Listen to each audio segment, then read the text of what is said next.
نبی کریم صلی اللہ علیہ وسلم کے وصال کے بعد سارے صحابہ جنگ کے غرض سے دور دراز پھیلتے چلے گئے۔ میرے آقا کے بڑے پیارے صحابی، عاشق رسول، مؤذن رسول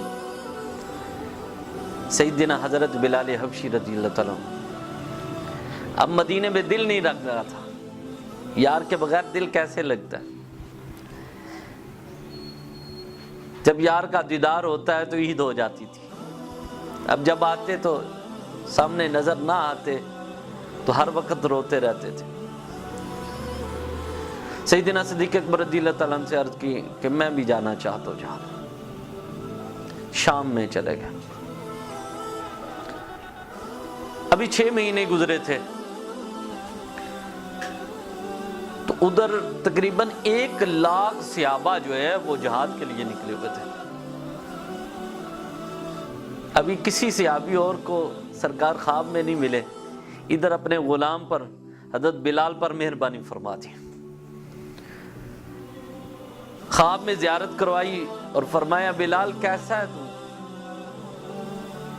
بڑا بے وفا ہو گیا، مجھے ملنے ہی نہیں آتا، یہاں پہ ڈیرے لگا لیے ہیں تم نے۔ حضرت بلال حبشی رضی اللہ تعالیٰ اٹھے، اسی دیوانگی میں، اسی مستی میں سفر رخصت باندھا، سواری پر سوار ہوئے اور یہاں تک کسی جگہ پہ قیام بھی نہیں کیا، سیدھے مدینے کی طرف سواری تیز کرتے گئے۔ جب مدینے کے قریب پہنچے، بالکل قریب آگے، اب یہ بھی نہیں پتا، کیونکہ اس دیدار کی مستی میں، اس خواب کی مستی میں، عشق کے اندر اتنے فنا کہ یہ پتہ ہی نہیں کہ سرکار کا وصال ہو گیا، یہی پتا کہ سرکار نے بلایا، میں سرکار کی بارگاہ کے اندر جا رہا ہوں۔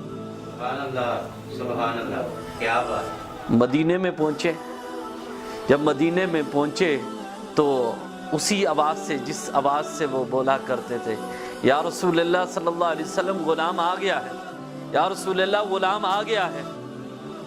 جب آگے حجرے کی طرف نظر پڑی تو آنکھوں سے آنسو آ گئے، چیخیں نکل گئی۔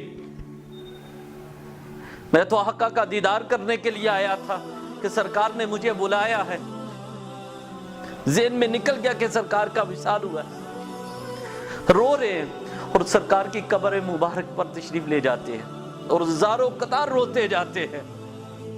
مدینے کے لوگ جب حضرت بلال کو دیکھتے ہیں تو ایک سناٹا چھا جاتا ہے، ہر طرف ہر بندہ ہی رو رہا ہے۔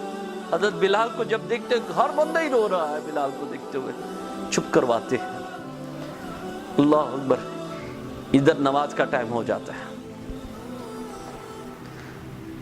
مدینے کے لوگ اب دامن حضرت بلال کو پکڑ کر عرض کرتے ہیں بلال آج اذان تو سنائیں، جو آقا کے دور میں آپ اذان پڑھا کرتے آج وہ اذان تو سنائیں بلال۔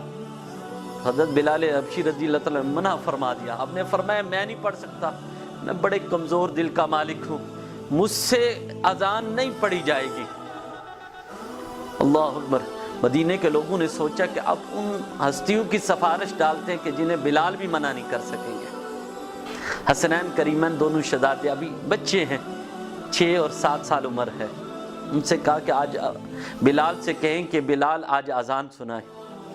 وہ ننھے ننھے قدموں کے ساتھ دامن بلال کو پکڑتے ہیں، حسنین کریمین شہزادے دونوں ہی، اور کیا لفظ کہتے ہیں، ابھی چھوٹے ہیں تو کیا لفظ کیا کہتے ہیں، اللہ اکبر، کہتے ہیں چچا بلال، ہائے ہائے ہائے، چچا بلال، کیا اللہ اکبر، کیسے پیارے الفاظ سے مخاطب کیا، چچا بلال آج ہمیں وہ اذان تو سنائیں جو ہمارے نانا مصطفیٰ کے دور میں آپ پڑھا کرتے تھے۔ سبحان اللہ۔ جب آپ اذان پڑھیں گے تو ہمیں وہ وقت یاد آ جائے گا، اپنے نانا مصطفیٰ کے دور کا وہ وقت یاد آ جائے گا۔